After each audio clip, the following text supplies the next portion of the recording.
Nous allons maintenant aborder le volet transport et mobilité. Je crains de ne pas pouvoir vous réunir beaucoup plus sur ce sujet, tant les divergences sont apparentes aussi sur ce thème, alors qui est très lié à l'économie. On ne peut pas difficilement imaginer qu'un chef d'entreprise vient s'installer s'il n'y a pas d'accès.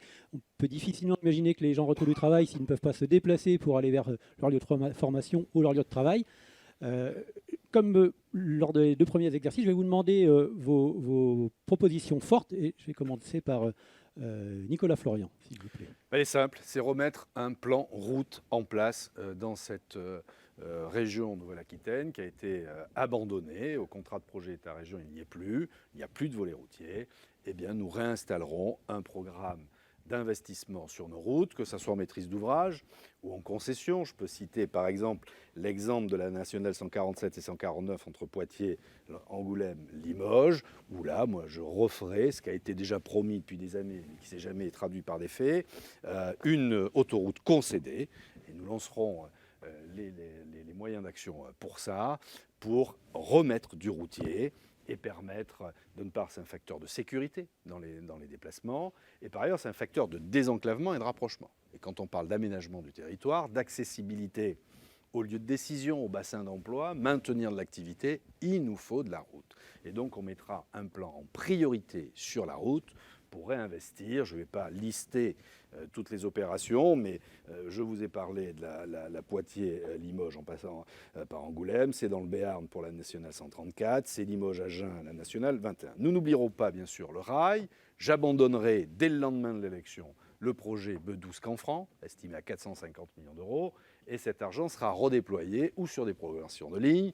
J'ai en tête notamment Saint-Mariens-Blaye, où il faut finir en bus, mais on fera une prolongation de ligne. C'est des travaux de maintenance sur les réseaux existants. Il n'est pas normal qu'on mette près d'1h50 entre Brive et Bordeaux. On va ramener ça à 1h20. Voilà, on va mailler le territoire sur le rail. Et puis, troisième élément, je voudrais fédérer tous les acteurs autour des ports. Moi, je suis pour la régionalisation des ports entre Bayonne, Bordeaux et La Rochelle, et qu'on ait un vrai projet sur le fret marchandises à travers et les voies navigables et la façade atlantique. Alain Rousset, vos propositions fortes sur ce sujet transport mobilité. Je suis très impressionné. Ça me touche beaucoup. Oui. Je suis très impressionné. Parce que payer tout ça, alors qu'on n'a pas de marge de manœuvre fiscale, il va falloir le faire. D'abord, le plan ferroviaire. Sinon, on aura des tas de lignes entre Limoges et Brive, entre Limoges et Angoulême. Alors, Nicolas Florian, juste un petit détail. Entre Poitiers, Angoulême et Limoges, il y a des autoroutes. C'est Limoges-Poitiers. Peut-être connaître sa géographie. Vous avez promis depuis des années que vous n'avez jamais réalisé. Peut-être connaître sa géographie. Oui, moi j'y étais sur place. Donc, ça fait des années que vous êtes engagé, il ne s'est jamais rien passé dessus. On ne passe pas par Angoulême pour aller de Limoges je ne parle pas de la même Poitiers. ligne, monsieur. Il y a là à 147 et à 149. Donc il y a un effort considérable. Il y a un effort effort considérable à faire. On a d'ailleurs signé avec le gouvernement, alors qu'on avait déjà investi plus d'1,4 milliard hors compétences, parce que les infrastructures ferroviaires, ce n'est pas de nos compétences. Pourquoi le faire ? D'abord parce que c'est la transition énergétique, écologique, mais c'est aussi une façon d'entrer en ville sans embouteillage. Ça paraît un truisme, ce que je dis, mais d'où le RER métropolitain à Bordeaux, d'où ce qu'on fait sur Bayonne, ce qu'on va faire sur Angoulême, ce qu'on fait sur Poitiers et d'autres villes. Donc un effort ferroviaire important, y compris avec le campus que nous installons à Saintes, pour penser le train de demain. Les trains sont trop lourds aujourd'hui. Et ça impose des coûts de soubassement, de plateforme gigantesques. Et à partir du moment où on aura passé ce qu'on va faire très vite dans les 2 ans qui viennent au train à batterie ou au train à hydrogène, on n'aura plus le coût des caténaires qui sont énormes. Deuxièmement, ou troisièmement, Nicolas Thierry serait surpris si je ne le disais pas, il faut bien entendu qu'on poursuive la LGV. Pourquoi il faut poursuivre la LGV ? Tout simplement parce que la première partie est un succès populaire. On me disait il y aura que des attachés caisses. Non, il n'y a que des sacs à dos dans ce. prenez le TGV, c'est vraiment, on voit qu'on a besoin de régularité et de vitesse. Si on ne le poursuit pas, qu'est-ce qui se passe? Et c'est là où ELV est quand même en pleine contradiction. On a 10 000 camions par jour qui encerclent Bordeaux, garrottent Bordeaux. C'est la partie la plus polluée de la région. 30, là, je pense. Donc si on n'a pas une voie, si on n'a pas une voie qui descend en direction d'Hendaye, eh ben ma foi, on fait l'arbitrage pour les 10 000 camions sur la route. Nicolas Thierry, justement, vous ne partagez pas cette vision? Évidemment, par contre, je ne vais pas faire mon monologue au début sur la LGV, parce qu'on va y revenir, je pense. Plutôt vous dire que moi, le projet de mobilité que je porte, il se concentre avant toute chose sur les déplacements du quotidien, plutôt que de vouloir relier les grandes métropoles entre elles, qui sont déjà assez bien servies. Et l'enjeu du prochain mandat, c'est bien de mailler notre région de transports qui sont efficaces, qui sont attractifs, qui sont non polluants et qui surtout qui sont accessibles géographiquement et financièrement à tout le monde. Ça a été évoqué, il y a quand même des enjeux sur beaucoup de lignes. Le Médoc, jusqu'à la Pointe de Grave notamment, qui subit depuis des années des dégradations. Beaucoup de voyageurs s'en détournent. Là, il faut doubler la voie. Angoulême-Limoges, qui est fermée maintenant dans sa partie ouest depuis 2018. Et cette ligne, elle révèle quand même beaucoup de choses. C'est-à-dire, ça fait fermer depuis 3 ans, rien n'est fait réellement depuis 10 ans dessus. Et là, il y a une vraie défaillance en termes d'égalité des territoires. Je pourrais citer beaucoup d'autres lignes, mais ça ne concerne pas que les petites lignes. Il y a les grandes lignes classiques aussi qui attendent d'être modernisées. Limoges-Paris. Il y a une urgence d'accélérer les travaux en cours pour mettre Limoges à moins de 3 heures de Paris. On pourrait citer Hendaye-Bordeaux, on pourrait citer Agen-Bordeaux, on pourrait citer La Rochelle-Bordeaux, Bordeaux-Nantes, 4h30 pour aller à Nantes depuis Bordeaux, maintenant. Donc j'entends, mais Alain Rousset va nous expliquer après quand même dans le détail comment il arrive à mobiliser plusieurs milliards sur la ligne à grande vitesse et qu'à la fois il mobilise 1,5 milliard pour les lignes. Société de projet. Oui, bien sûr. Ça, on va y revenir. Mais comme d'habitude, on peut tout faire et tout va bien. N'empêche que comment on mobilise aujourd'hui? Il faut 1,5 milliard pour les lignes dont je parle du quotidien. Et ce n'est pas vrai. C'est un mensonge que de dire qu'on mobilisera 1,5 milliard, qu'on aura assez d'argent pour les lignes du quotidien et en même temps pour gagner de 15 ou 20 minutes la LGV entre les deux métropoles. Il faut faire un choix et il faut l'assumer. Et je constate que ce n'est pas le cas. Geneviève Yarissec, vous voyez hocher la tête sur l'énumération des lignes à travailler. Votre proposition, vous, en termes de mobilité, la plus importante, selon vous? Moi, je pense qu'il faut véritablement donner de la diversité des solutions. On voit bien qu'on a un tout ferroviaire, on ne peut pas être tout ferroviaire, tout routier, tout... Bon, voilà. Moi, je traverse les départements, je vois bien que dans la Creuse, les problèmes ne sont pas les mêmes que dans la métropole bordelaise. Donc nous avons besoin véritablement d'avoir des solutions qui soient ferroviaires, des solutions qui soient routières. Et l'objectif, parce qu'il faut avoir des objectifs, l'objectif pour moi c'est de faire région. Et pour faire région, il faut mailler les villes moyennes entre elles et mailler les villes moyennes à la métropole. C'est essentiel pour le développement économique, c'est essentiel pour tous les déplacements. Donc que ce soit ferré, routier, on a parlé de la nationale 147 qui est un enjeu en termes de sécurité et de temps de parcours. On peut parler de la nationale 21 qui est aussi un sujet, un enjeu de liaison forte entre par exemple Périgueux et Agen.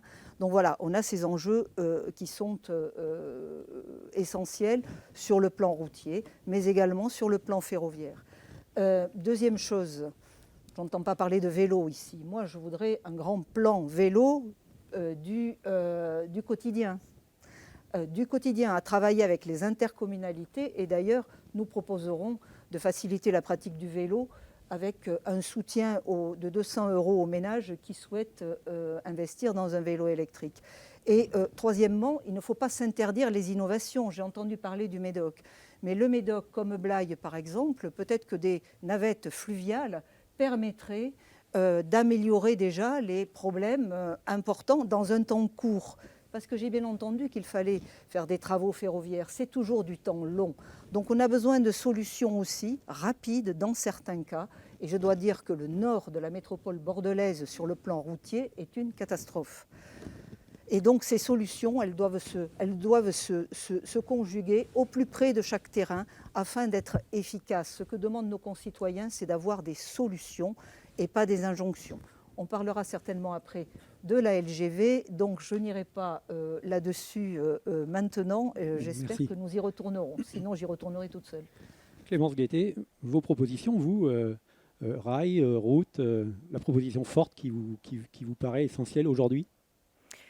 Je pense que notre mesure principale, c'est en fait une double solution.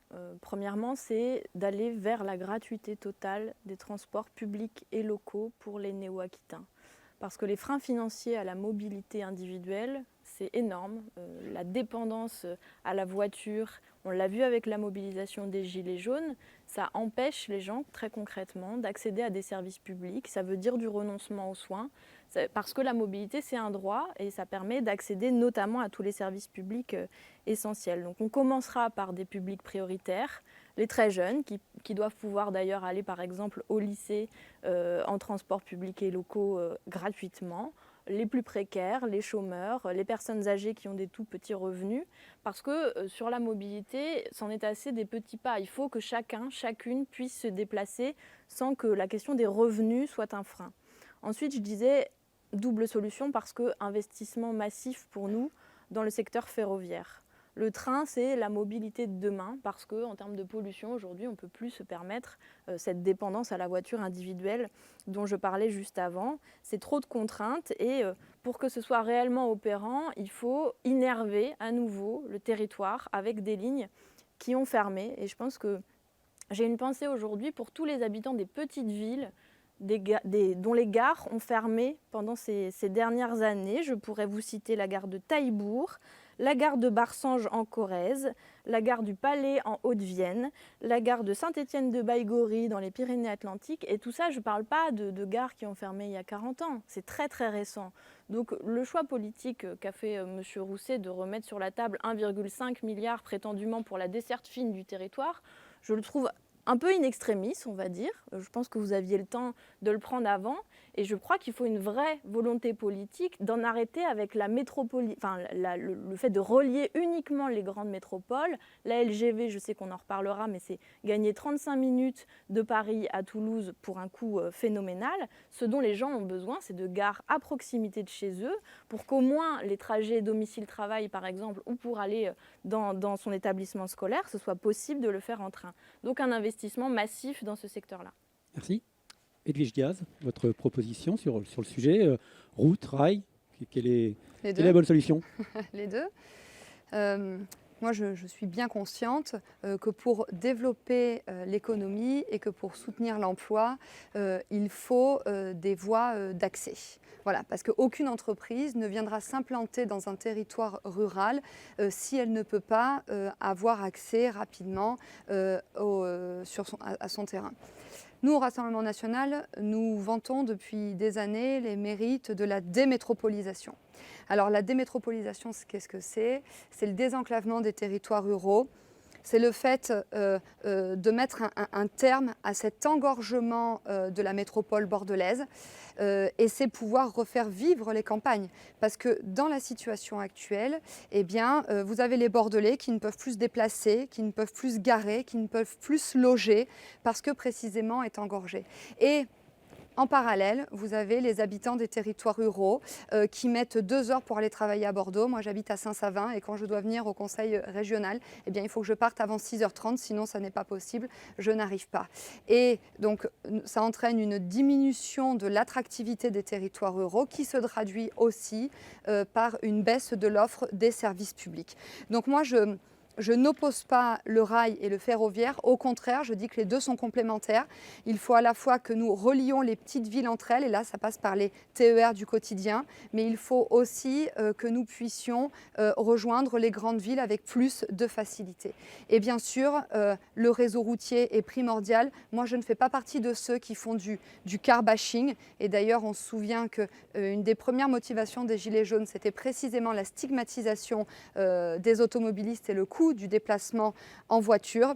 Donc moi, je serai une présidente de l'équilibre de la mobilité. Oui, au passage en 2x2 voies de la route entre Limoges et Poitiers. Oui, au grand contournement de Bordeaux. Et en même temps, oui au RER métropolitain et oui à la LGV. Alors, Nicolas Florian, vous parlez d'un plan route. Oui. Ce n'est pas tout à fait dans les compétences de la région. Comment vous actionnez ce système? Comment vous faites pour que la région puisse porter des grands investissements routiers, un développement? Je ne fais pas de souci sur la réponse que pourrait nous apporter l'État si on lui dit qu'on vient financer à sa place. Donc Donc la question de la compétence et de la question, et les maîtrise fonds. d'ouvrage, je pense que l'État sera ravi d'entendre un président de région venir lui voir en lui disant vous n'êtes pas capable de le faire, donc on va le faire à votre place. Bon, après il y a le système de la concession. Ça a marché, on a fait la 65 en concession et on a mis du temps à le faire. Et je rappelle que le président présent à mes côtés l'a promis sur la route dont on parle, Poitiers. Il a promis plusieurs fois sur la 147. Bon, il n'a jamais fait. Moi, je le ferai. Voilà. Et pour revenir sur ce que disaient les uns et les autres, il ne s'agit pas d'opposer, il s'agit d'avoir de la complémentarité. Et quand on parle de rail, il y a le fret passager, le fret marchandise, et je ne veux pas qu'on oppose la ligne à grande vitesse au quotidien. Et tout le monde parle de TER. Le TER, ça c'est un langage de la SNCF. Moi, je préfère parler de train d'utilité quotidienne. Et la première chose que l'on fera d'ailleurs après l'élection, c'est qu'on reverra complètement la convention avec l'exploitant. Et moi, j'ouvrirai à la concurrence et au privé. On a 5 lots sur la nouvelle région. Mais je suis prêt à en ouvrir 2 ou 3 à la concurrence et au privé. Et là, ça sera vraiment une ligne de partage très forte entre les uns et les autres. Je voudrais aussi signaler que dans ce paysage, qui est à la fois un facteur d'aménagement du territoire, de gain de temps pour nos concitoyens, parce que le but, c'est qu'ils mettent moins de temps, il y a l'aéroport. Et moi, je continuerai à soutenir les sociétés d'aéroports. Et c'est un facteur de développement local aussi, parce qu'il y a un écosystème qui se crée autour. Et je serai toujours le défenseur de la navette. Enfin, et ce n'est pas anodin, moi, je remercie le maire de Toulouse et la présidente de la région Occitanie. Parce que sans tous les deux, M. Castex, s'il n'avait pas fait une visite à Toulouse, il n'aurait pas eu des acteurs locaux qui lui disent relancer Bordeaux-Toulouse. Parce que quelle image on donnerait, nous les Bordelais, si on disait définitivement, maintenant qu'on est à 2 heures de Paris, ça s'arrête chez nous. Les autres, circuler, il n'y a rien à voir. Non.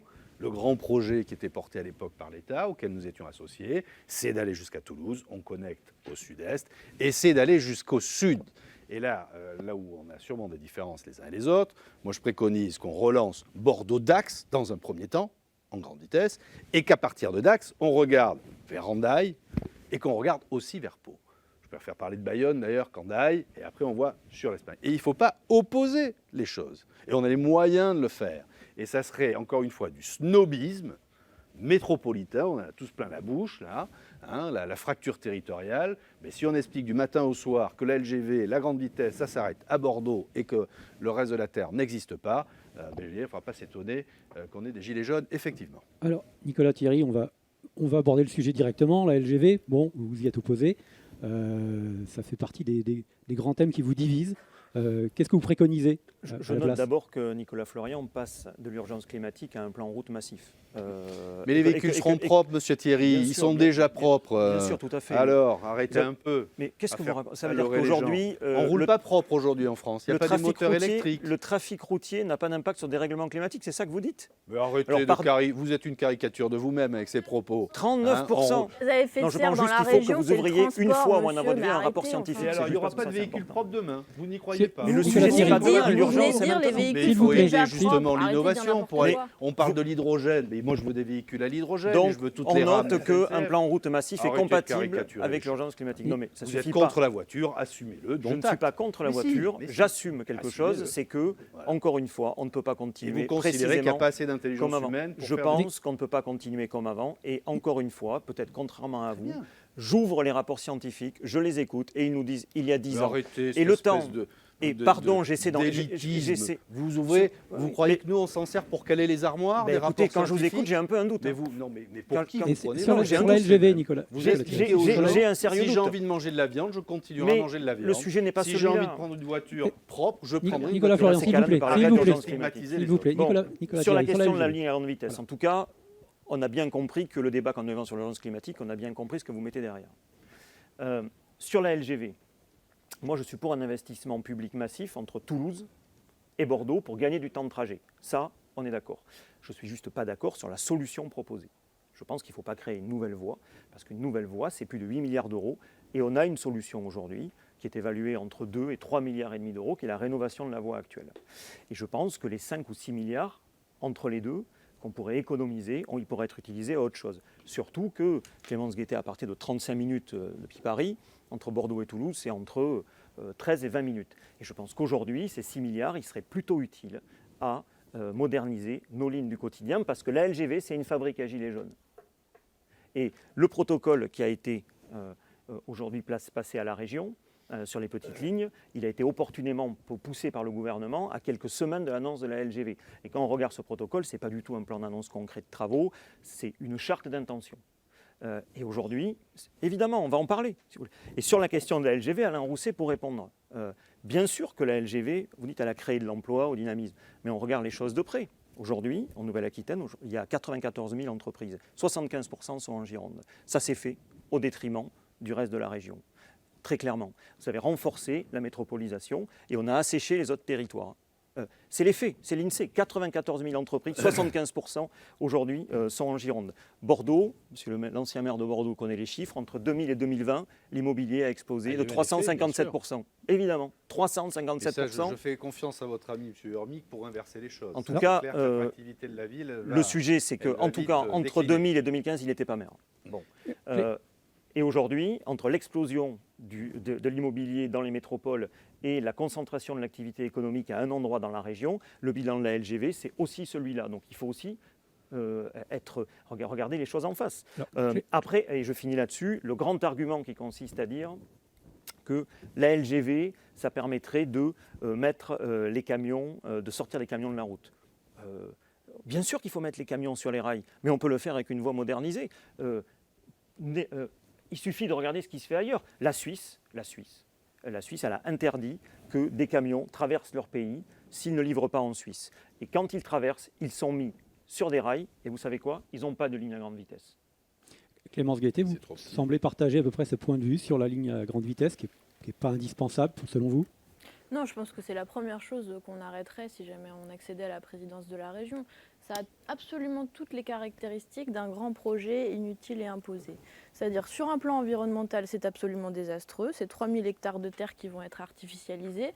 Pour les gens, on sait que le besoin n'est pas là. Le Conseil d'orientation des infrastructures a montré que les réfections des voies, des meilleurs horaires pour les TER sur les lignes existantes permettraient aux gens finalement d'accéder au même tronçon et en plus de gagner aussi du temps si jamais on faisait cette réfection.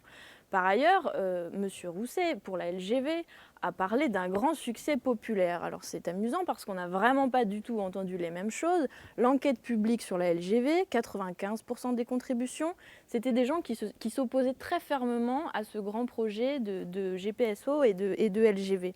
Les maires des villages qui vont être potentiellement coupés en deux par le tracé de cette LGV, je ne suis pas sûre non plus qu'ils parlent, eux et leurs concitoyens, d'un grand succès populaire. Donc bref, je crois qu'il faut vraiment revenir à l'écoute des néo-aquitains pour savoir ce dont ils ont besoin.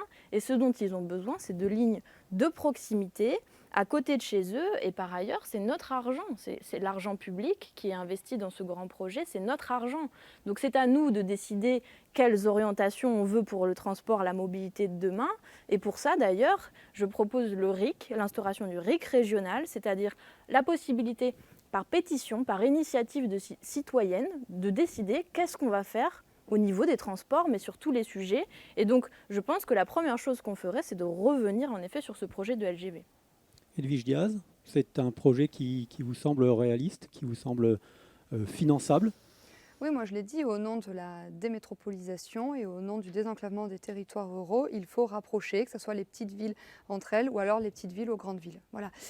Moi je soutiens l'économie et je considère que les entreprises doivent pouvoir, comme je l'ai dit, venir s'installer dans notre région. Mais je me permettrai de faire deux remarques complémentaires sur ce qui a été dit.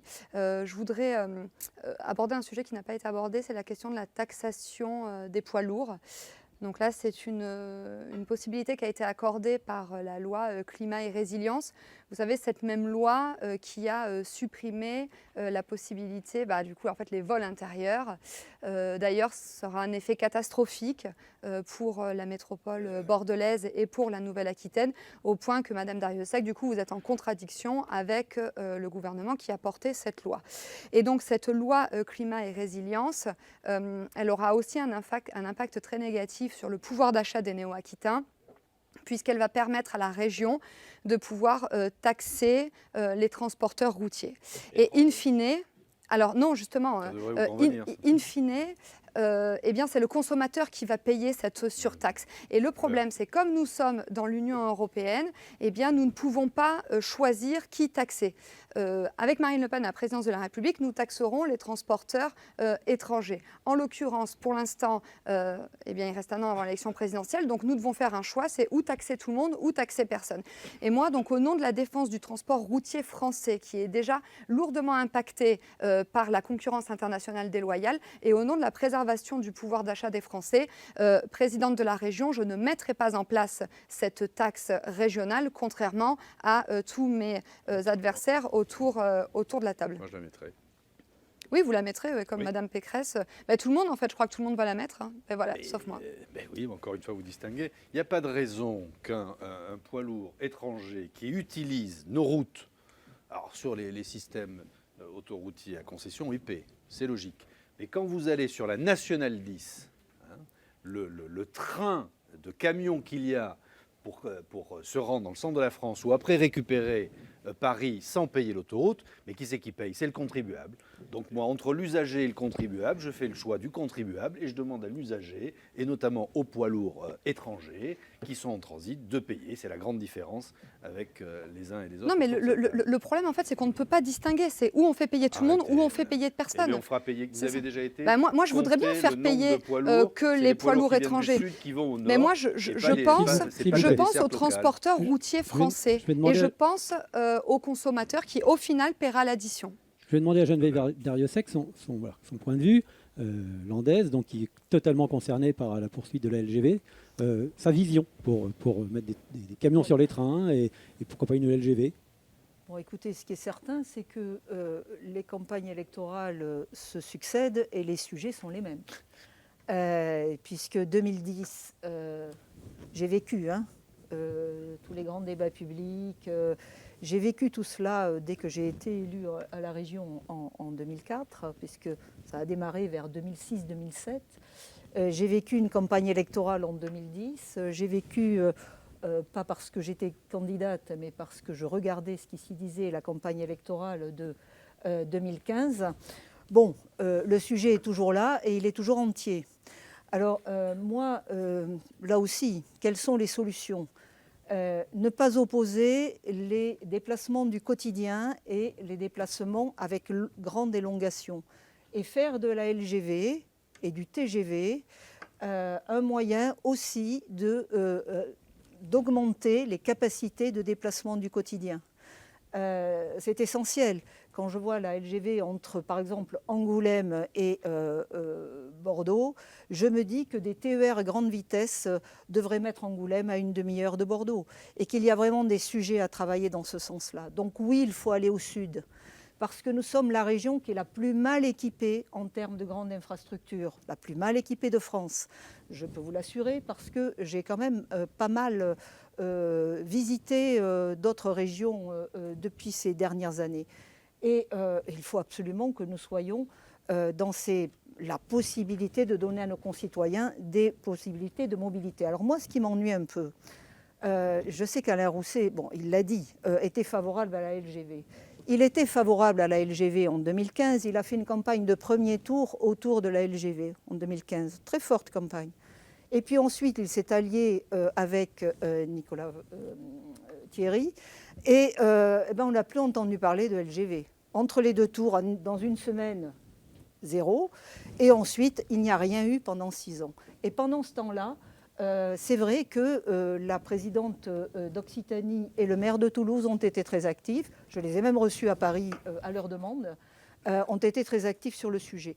Alors, moi, je souhaiterais qu'il n'y ait pas que des positionnements de campagne électorale, qu'il y ait aussi des positionnements. En fait, il faut avoir une ligne claire, un projet clair et une ligne claire, du début à la fin, pour tout simplement ne pas non plus donner des illusions aux électeurs et aux néo-aquitains. Alors, Alain Rousset, donner des illusions, alors, quel positionnement vous prenez aujourd'hui ? Ce que j'entends, notamment Geneviève Dariussec ou Nicolas Florian, c'est, je veux dire, je promets tout. Hein, je promets des routes, je promets du chemin de fer, je promets... Voilà. Donc ça pose un premier problème d'équilibre budgétaire. Deuxièmement, on a un besoin massif, effectivement, de financement du ferroviaire de proximité. C'est ce qu'on a commencé à faire parce que dans le 1,2 milliard qu'on a signé avec le ministre des Transports, les dossiers, oui, mais la région avait mis déjà 500 millions d'euros. Et parfois, la région, ma chère, a financé, a fait des avances à l'État. Quand on a réouvert Libourne, Bergerac, c'est la région qui a financé à l'État. Troisièmement, sur la LGV, depuis 10 ans, 12 ans, même plus, les gouvernements ont tout bloqué. Et reconnaissons au Premier ministre actuel d'avoir réouvert le dossier. Alors peut-être parce qu'il habite en Occitanie, mais il a effectivement réouvert le dossier. Est-ce que cette voie n'est pas nécessaire? Et est-ce qu'on peut la financer? D'abord, aujourd'hui, peut-être moins dans les Landes sur la voie actuelle, mais en tout cas à partir de factures à Bordeaux, on ne sait pas passer un TER supplémentaire. Bien sûr. Dire le contraire, c'est insupportable. Donc, même avec la modernisation, les études qui ont été faites, mon cher Nicolas, les études qui ont été faites avec l'association du Pays Basque, c'est de faire passer un train toutes les 2 minutes, nuit et jour. Vous entendez bien? Les études se basent pour faire passer un train toutes les 2 minutes, nuit et jour. Je ne sais pas comment les habitants d'Andaille et alors à ce moment-là, on ne maintient pas les voies. Et il y a un accident comme dans la région parisienne. Nous sommes la seule région. Deuxièmement, nous sommes la seule région, à la différence même de Poitou-Charentes, à n'avoir nord-sud qu'une seule voie ferroviaire. Je rappelle, comment ?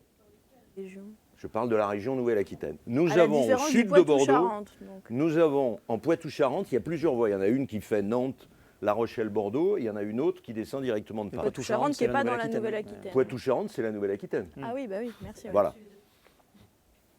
Au sud de Bordeaux, vous n'avez qu'une voie, y compris en direction de Toulouse. Je ne peux pas mettre aujourd'hui, un TER. Je ne peux pas mettre aujourd'hui un TER supplémentaire sur la liaison Agen-Bordeaux. Donc on est totalement saturé. Il faut faire cette deuxième voie. Oui, il y aura des emprises foncières. Je rappelle quand même qu'à la différence de l'autoroute ex-National 10, auquel on ajoute chaque fois des voies, Pays Basque, on est déjà à 2 fois 4 voies. Donc il y a cet arbitrage fait par un certain nombre de formations, dont les Verts, qui est, à la limite, je fais acte pour la voiture, j'accepte qu'il y ait 10 000 camions par jour, parce que ce n'est pas avec nos petits bras qu'on va pouvoir les arrêter, même avec une vignette carbone. Donc cette deuxième voie, je me fiche d'ailleurs de savoir à quelle vitesse vont rouler les trains sur cette deuxième voie. Mais il nous faut une deuxième voie. Comment on paye? Il y a dans la région parisienne aujourd'hui, 15 ans ou 20 ans après le Japon ou les Italiens, des sociétés de projet. Et l'avantage de la liaison transfrontalière, les Espagnols, nos amis basques, qui ont préfinancé, seront... Pourquoi on n'a pas été sur Railcoop, Bordeaux, Lyon, Turin? Mais on y va. Mais non, vous avez refusé de le faire. Mais tu rigoles ou quoi? Vous avez refusé de contractualiser avec la région Auvergne-Rhône-Alpes. C'est là. Nous allons devoir conclure. Donc, si vous pouvez aujourd'hui, aller à l'essentiel. Je vous signale, cher Nicolas Florian, que votre cher ami, le président de la région Auvergne-Rhône-Alpes, ne veut pas financer la réouverture entre Ussel et Clermont de la voie ferrée Bordeaux-Lyon, qui est ouverte. Oui, en remontant par le nord. Pour conclure sur la LGV, s'il vous plaît. Je voudrais terminer sur la deuxième voie ferroviaire. On en a déjà eu, y compris sur le même trajet. Je suis allé l'autre jour avec le président du conseil départemental, qui n'était pas très favorable parce que ça touchait son territoire. À Capsieux, il y avait une gare, Capsieux. C'est-à-dire qu'il y avait une deuxième ligne ferroviaire qui allait en direction de Mont-de-Marsan et Dax. L'autre jour. Mais vous savez, Clémence Guettet. 20 ans qu'on en parle. On est obligé d'aller amener le président du département sur la ligne de son territoire. C'est pas ce que j'ai dit. Et si, c'est un peu C'est ça. pas ce que j'ai dit. ce qu'Alain Comme Rousset, sur Saint-Marien, ne dit Blaye, pas, il le a fallu sait. attendre de débroussailler pour s'apercevoir, ah si, effectivement, ça peut rouler. Ce qu'il ne dit Je suis pas, assez il le sait, confondant. il maîtrise les équilibres budgétaires mieux que personne. Et il sait très bien qu'on ne financera pas la LGV et Mais- les petites lignes du quotidien. Et je Il faudra suis- faire un choix. Je suis C'est faux. désolée. C'est absolument faux. Ça s'appelle des Et vous le sociétés. savez, Mais oui, là-dessus, je mais rejoins pas du Alain tout. Rousset, Il faut bien 1,5 sûr. milliard Voilà. pour avoir Et un plan de deuxièmement, modernisation. et Je vous ai écouté patiemment. Depuis 5 ans. Depuis tout à l'heure. Nicolas, Je vous ai mais pas quelle coupé. prétention. Non, je vous ai écouté patiemment. Quelle prétention, Je vous ai pas, patiemment. je vous ai pas coupé. C'est ça que je veux Ouais. dire. Je vous ai pas coupé. Moi non plus. Il faut 1,5 milliard Oh. pour rénover les lignes du quotidien. Et ce n'est pas vrai que la région pourra financer Mais si.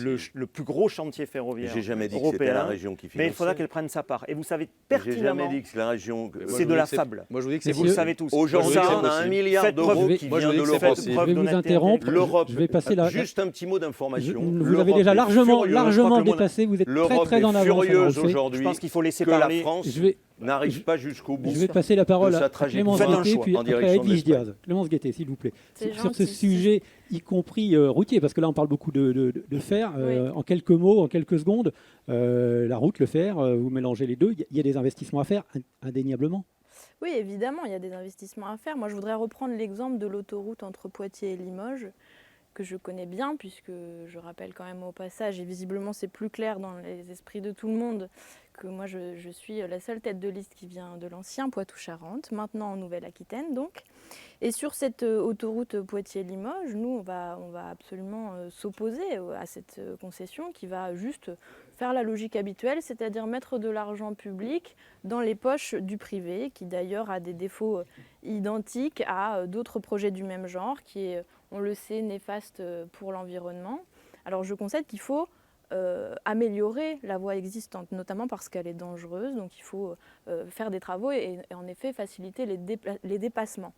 Il y a un souci sur cette voie, c'est notamment la question du transport de marchandises. Jusqu'ici, on a beaucoup parlé en effet de déplacement des personnes individuelles, mais il faut absolument améliorer le ferroutage dans la région pour que les marchandises aussi soient mises sur des rails et sur des trains.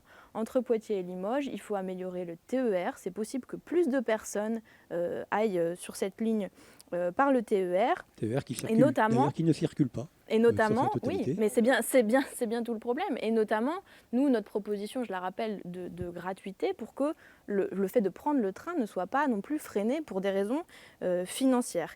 Et puis enfin, je pense qu'il faut remettre dans ces questions, dans ces grands choix, ces orientations pour la région, et notamment en termes de transport, il faut remettre, réinjecter un peu de démocratie en fait. Si on écoute les néo-aquitains, leur message sera très clair sur ce dont ils ont réellement besoin pour se déplacer tous les jours. Et je crois que ce projet, comme un autre, est assez emblématique du fait que la logique veut que on a fait ces dernières années des autoroutes privées, donc on va continuer à le faire. Je crois qu'on peut faire différemment, et moi, à la région, je ferai différemment. Edwige Diaz, Oui. infrastructure, investissement, Oui. à 147 ou national 147 retravaillé, qu'est-ce qui vous semble le plus juste, le plus intéressant économiquement? Je voudrais juste rebondir sur la question de la gratuité des transports, parce que je n'ai pas pu l'aborder tout à l'heure. Donc pour les transports en commun, donc moi je m'oppose à la gratuité des transports en commun, parce que j'estime qu'il s'agit d'une mesure démagogique. Et puis finalement, c'est jamais gratuit en fait. Quand c'est gratuit pour les uns, c'est payant pour les autres. Moi, j'ai pas envie que ce soit tous les contribuables qui payent ou alors les entreprises. Donc c'est la raison pour laquelle, C'est des choix politiques, je ça. m'opposerai à la gratuité des transports en commun, parce que je considère aussi que ça va pénaliser l'investissement, la modernisation et la sécurisation des transports en commun. Par contre, j'ai proposé une mesure symbolique, mais qui témoigne mon attachement à la revalorisation du travail et à la considération que j'ai pour les travailleurs. C'est qu'en ce qui concerne les transports scolaires, je voudrais que quand les deux parents travaillent, ou quand dans le cadre d'une famille monoparentale, le parent travaille, je voudrais que l'enfant ne paye pas son transport scolaire. Geneviève Dorlesec, sur le volet de transport, alors on parle de la 147, on parle de la nationale 147, qu'est-ce qu'il faut choisir, quelle forme de financement et plus largement sur les autres axes ferroviaires? Faut-il en demander plus à la SNCF? Écoutez, moi j'ai dit c'est la diversité. Et la diversité, il faut la financer, bien entendu. Les chiffres parlent d'eux-mêmes. Aujourd'hui, en fonctionnement, 300 millions par an pour le fonctionnement des TER, 60 000 passagers jour. Nous sommes 6 millions de néo-aquitains. Je ne dis pas qu'ils se déplacent tous les jours, tous, surtout les bébés.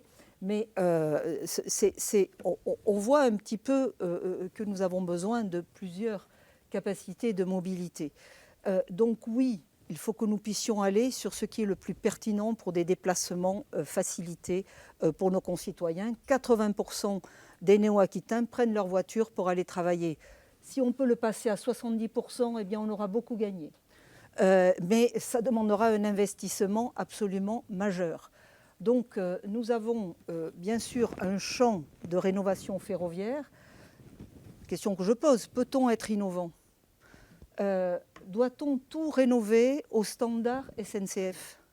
N'y a-t-il pas des évolutions possibles sur des trains légers, des capacités de véhicules que l'on mettrait sur ces rails qui soient différents, qui ne nécessitent pas des standards ferroviaires? Et là, vous avez un coût de rénovation d'une voie qui est presque pour la majorité divisé par 2.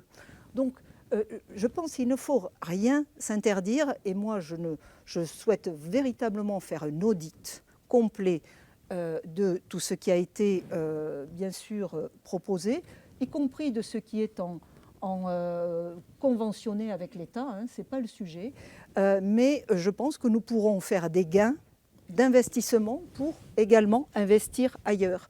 Donc voilà.